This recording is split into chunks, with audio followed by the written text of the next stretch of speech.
সম্মানিত সুধী, আসসালামু আলাইকুম রহমতুল্লাহ। অপূর্ব প্রতিশোধ। অত্যন্ত নির্ভীক এবং সাহসী ছিলেন হযরত উসাইদ। তার পিতা হুদাইর ছিলেন সে সময়কার একজন গোত্রপতি। ইসলাম পূর্ব যুগে আউস গোত্রের বিখ্যাত ব্যক্তি হিসেবে উসাইদের পিতা হুদাইয়ের নামটি ছড়িয়ে পড়েছিল আরবের বহুদূর পর্যন্ত। এমন বিখ্যাত ব্যক্তির ঘরে জন্মেছিলেন হযরত উসাইদ। পিতা বিখ্যাত হলে কি হবে, ইসলাম গ্রহণ না করাই পিতা পুত্রের মধ্যে গড়ে উঠেছিল ব্যবধানের পর্বত। সেই ব্যবধান ছিল বিশ্বাসের, সেই ব্যবধান ছিল চরিত্রের। ইসলাম গ্রহণের আগে অন্যান্য কাফেরদের মতো উসাইদও ছিলেন ইসলাম ও মুমিনদের ব্যাপারে দারুণ ক্ষিপ্ত। তিনি সহ্যই করতে পারতেন না এসব। হযরত মুসাইব মদিনায় এলেন। সেখানে তিনি অতিথি হন হযরত আসাদের বাড়িতে। সেখানে বনি জাফর গোত্রে বসে মুসাব কোরআন শিক্ষা দিতে থাকেন মানুষকে। একটি বাগানে বসে একদিন মুসাইব কোরআনের তালিম দিচ্ছিলেন। কথাটি উসাইদ জানতে পেরে ভীষণভাবে কেঁপে গেলেন। তিনি ইসলামের মূলোৎপাটনের জন্য দ্রুত ছুটে গেলেন বাগানের দিকে। সেখানে পৌঁছে খুব মেজাজের সাথে মুসাবকে বললেন, তোমাদের সাহস তো কম নয়, আমাদের দুর্বল লোকদের বোকা বানিয়ে মুসলমান বানাচ্ছ।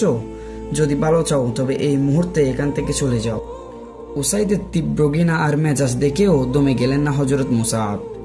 তিনি কেঁপেও গেলেন না, বরং হাসি মুখে বিনীতভাবে মুসাব বললেন, আপনি বসুন, আমার কথা একটু শুনুন। পছন্দ হলে কবুল করবেন, পছন্দ না হলে কবুল করবেন না। আমি তখন এখান থেকে চলে যাব। উসাইদ হযরত মুসাবের এমন সুন্দর যুক্তির কথায় খুশি হলেন। তিনি বসে পড়লেন। মুসাব ধীরে ধীরে ইসলামের মর্ম কথা, আল্লাহ ও রাসূলের কথা খুব চমৎকারভাবে তার সামনে তুলে ধরলেন। তারপর তিলাওয়াত করলেন কোরআনের কিছু আয়াত। সব শুনে উসাইদ তো হতবাক। মুসাব যত কোরআনের আয়াত তিলাওয়াত করেন ততই পাল্টে যেতে থাকে উসাইদের চেহারা। এক পর্যায়ে তিনি দারুণভাবে প্রভাবিত হয়ে পড়েন। মুসাবের দিকে দারুণভাবে ঝুঁকে পড়ে বললেন, দারুণ, এই চমৎকার ধর্মে প্রবেশ করা যায় কিভাবে? হযরত মুসাব অত্যন্ত খুশি হলেন। এই দিনে দাখিল হওয়া খুব সহজ। প্রথমে পাক পবিত্র কাপড় পরে কালিমা উচ্চারণ করতে হবে, তারপর নামাজ আদায় করতে হবে। মুসাব কথা শেষ না হতেই উসাইদ দ্রুত উঠে পড়লেন এবং কিছুক্ষণের মধ্যে আবার ফিরে এলেন। মুসাব দেখলেন উসাইদ তখনও হাঁপাচ্ছেন এবং তার মাথা দিয়ে পানি ফোঁটা গড়িয়ে পড়ছে। তার পরনে পরিষ্কার কাপড়। মুসাব বুঝলেন উসাইদ গোসল করে পাক পবিত্র কাপড় পরে তারপর আবার ছুটে এসেছেন। উসাইদ বললেন, আর দেরি নয়, এবার আমাকে এই সুন্দর ধর্মে প্রবেশের সুযোগ দিন। উসাইদের প্রবল আগ্রহ তার চোখে মুখে ঢেউ তুলছিল। সত্য সুন্দরের আলোয় তার চেহারা হেসে উঠল। হযরত মুসাব উসাইদকে আরো কাছে টেনে নিলেন। আর উসাইদ মুসাবের হাতে হাত রেখে উচ্চারণ করলেন, আশহাদু আল্লা ইলাহা ইল্লাল্লাহু ওয়া আশহাদু আন্না মুহাম্মাদান আবদুহু ওয়া রাসূলুহু। আমি সাক্ষ্য দিচ্ছি আল্লাহ ছাড়া অন্য কোনো ইলাহ নেই এবং মুহাম্মদ সাল্লাল্লাহু আলাইহি সাল্লাম তার বান্দা ও রাসূল। কালেমা শাহাদাত পাঠ করার পর তিনি উঠতে উঠতে মুসাবকে বললেন, আমি যাচ্ছি অন্য নেতাদেরকে এবং পাঠিয়ে দিচ্ছি, তাদেরকেও মুসলমান বানিয়ে ছাড়বেন। উসাইদ গিয়েছিলেন মুসাবকে শাস্তি দেওয়ার জন্য, মহল্লা থেকে তাড়িয়ে দেওয়ার জন্য। গিয়েছিলেন ইসলামকে মুছে ফেলার শপথ নিয়ে, কিন্তু তিনি ফিরে এলেন ইসলামকে দিক বিদিক ছড়িয়ে দেবার দুরন্ত শপথ নিয়ে। এবং সেই যে শপথ নিয়েছিলেন আর মৃত্যুর পূর্ব পর্যন্ত তিনি তার শপথ রক্ষা করেছিলেন। উসাইদ ছিলেন সত্যের পক্ষে এক জ্বলন্ত আগ্নেয়গিরি। যেমন ছিল তার সাহস, তেমনই ছিল ঈমানী দৃঢ়তা। উহুদের যুদ্ধে উসাইদের নেতৃত্বে একদল সৈনিক রাসূলুল্লাহ সাল্লাল্লাহু আলাইহি সাল্লামের দরজায় পাহারা দিতেন। যুদ্ধ চলছে প্রচন্ড গতিতে। প্রায় সকল সাহাবী বিক্ষিপ্তভাবে ছিটকে পড়লেন রাসূল সাল্লাল্লাহু আলাইহি সাল্লাম থেকে অনেক দূরে। এমন সংকটময় সময়ে মাত্র কয়েকজন সাহাবী নিয়ে পর্বতের মতো উসাইদ দাঁড়িয়ে থাকেন রাসূলুল্লাহ সাল্লাল্লাহু আলাইহি সাল্লামের পাহারায়। এই সামান্য মুষ্টিমেয় সত্যের সৈনিক নিয়ে উসাইদ গড়ে তোলেন এক দুর্ভেদ্য প্রাচীর। উহুদ যুদ্ধে হযরত উসাইদের শরীরের 60টি স্থান দারুণভাবে আহত হয়, কিন্তু তারপরও সুদৃঢ় ছিলেন তিনি সত্যের পক্ষে, আল্লাহ ও রাসূল সাল্লাল্লাহু আলাইহি সাল্লামের পক্ষে। উসাইদ ছিলেন মিথ্যার বিরুদ্ধে ভারত স্ফুলিঙ্গ, ছিলেন অকপট। খন্দকের যুদ্ধ শেষ হবার 10 দিন পরও মুসলমানরা মদিনায় ঘেরাও অবস্থায় ছিলেন। মক্কায় পৌত্তলিক বাহিনী মুসলিম নেতৃবৃন্দের খোঁজে রাত বিরাতে ঘোরাফেরা করত।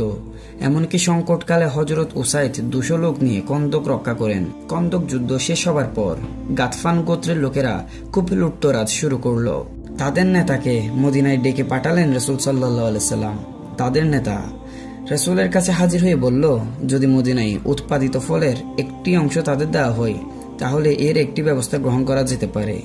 এই কথা শোনার সাথে সাথে তিনি হাতের নিজা দিয়ে দুজনের মাথায় টোকা মেরে রাগের সাথে বললেন, ক্যাকশিয়াল, দূর হো এখান থেকে। উসাইদের কথায় গাতফান গোত্রের নেতা আমের ইবনে তুফাইল খুব কেঁপে গেল। তার কণ্ঠে ক্রোধের আগুন। জিজ্ঞেস করলো, তুমি কে? আমি উসাইদ ইবনে হুদাই, কাতাইবের পুত্র। হ্যাঁ, তোমার পিতা তোমার চেয়ে ভালো। এই কথা শোনার সাথে সাথে উসাইদ গর্জে উঠলেন, বললেন, না, কখনো না, আমি তোমাদের সবার চেয়ে ভালো। আমি আমার পিতার চেয়েও ভালো, কারণ তিনি কাফির ছিলেন। কি বিস্ময়কর জবাব, বাবাই যায় না। এই তেজদীপ্ত সাহসী মানুষটি ছিলেন আবার ইবাদতের ব্যাপারে অসম্ভব একনিষ্ঠ। ইবাদতের সময় তিনি নিবিড়ভাবে মিশে যেতেন আল্লাহর দিদারে। তখন তিনি হয়ে যেতেন অন্য জগতের অন্য এক মানুষ, হয়ে যেতেন মোমের চেয়েও কোমল, শিশুর চেয়েও সরল। ইসলাম কবুলের পর তিনি জাগতিক সকল স্বার্থ ত্যাগ করেন পার্থিব লোভ, লালসা আর বুক বিলাস। ক্রমাগত ইবাদতের মাধ্যমে তিনি লাভ করেন আধ্যাত্মিক উন্নতি এবং সমৃদ্ধি। আধ্যাত্মিক সাধনায় তিনি এতটাই উন্নতি লাভ করেন যে তার চোখের সকল পর্দা দূর হয়ে যায়। হযরত উসাইদ কুরআন তেলাওয়াত করতেন অত্যন্ত মধুর কণ্ঠে। একদিন রাতে তিনি একান্ত আবেগ উচ্ছ্বাসের সাথে কুরআন তেলাওয়াত করছেন, খুব দরদ নিয়ে, ভক্তির সাথে। তার নিকটেই বাঁধা ছিল একটি ঘোড়া। উসাইদের তেলাওয়াতের সাথে সাথে ঘোড়াটি লাফাতে থাকে। তিনি তেলাওয়াত বন্ধ করলে ঘোড়াটিও থেমে যায়, আবার তেলাওয়াত শুরু করলে ঘোড়াটিও লাফানো শুরু করে। উসাইদ ব্যাপারটি লক্ষ্য করলেন। পাশে শুয়েছিলেন তার পুত্র ইয়াহিয়া। তিনি এই ভেবে শঙ্কিত হলেন যে এভাবে চলতে থাকলে হয়তোবা ঘোড়ার পায়ে পিষে যাবে ছেলেটি। তৃতীয়বারের মাথায় তিনি বাইরে এসে দেখেন আকাশে একটি ছায়ের মতো আচ্ছাদন এবং তার মধ্যে বাতির যেন এক অসাধারণ আলো জ্বলছে।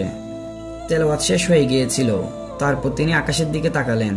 আর কি আশ্চর্য, আকাশের দিকে তাকাতেই আলোটি অদৃশ্য হয়ে গেল। সকালে উসাইদ রাসূলুল্লাহ সাল্লাল্লাহু আলাইহি সাল্লামকে ঘটনাটি খুলে বললেন। সব শুনে রাসূল সাল্লাল্লাহু আলাইহি সাল্লাম বললেন, ফেরেশতারা কুরআন তেলাওয়াত শুনতে এসেছিল। তুমি যদি সকাল পর্যন্ত তেলাওয়াত করতে তাহলে অন্য লোকেরাও তাদেরকে দিনের আলোয় দেখতে পেত। হযরত উসাইদ ছিলেন বহুমাত্রিক গুণের অধিকারী, এক অসাধারণ মানুষ। একাধারে ছিলেন সাহসী যোদ্ধা, বুদ্ধিমান, পরহেজগার, দিনদার এবং রাসূল প্রেমিক। এছাড়াও ব্যক্তি জীবনে তিনি ছিলেন অত্যন্ত কোষমেজাজি, রসিক প্রকৃতির। একবার রাসূলুল্লাহ সাল্লাল্লাহু আলাইহি সাল্লাম একটু কৌতুক করে উসাইদের কোমরে সামান্য আঘাত করেন। সাথে সাথে উসাইদ বললেন, আপনি আমাকে ব্যথা দিয়েছেন। রাসূল সাল্লাল্লাহু আলাইহি সাল্লাম বললেন, তুমি এর প্রতিশোধ নিয়ে নাও।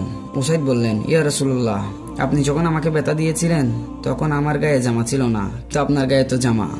রাসূল সাল্লাল্লাহু আলাইহি সাল্লাম হেসে উঠলেন, তারপর গায়ে জামাটা খুলে ফেললেন। সাথে সাথে রাসূল সাল্লাল্লাহু আলাইহি সাল্লামকে জড়িয়ে ধরে উসাইদ তার পাজরে চুমুর পর চুমু দিতে লাগলেন। পরে বললেন, ইয়া রাসূল, আমি এমনটি ইচ্ছে করেছিলাম। কি চমৎকার এক মধুরতম প্রতিশোধ।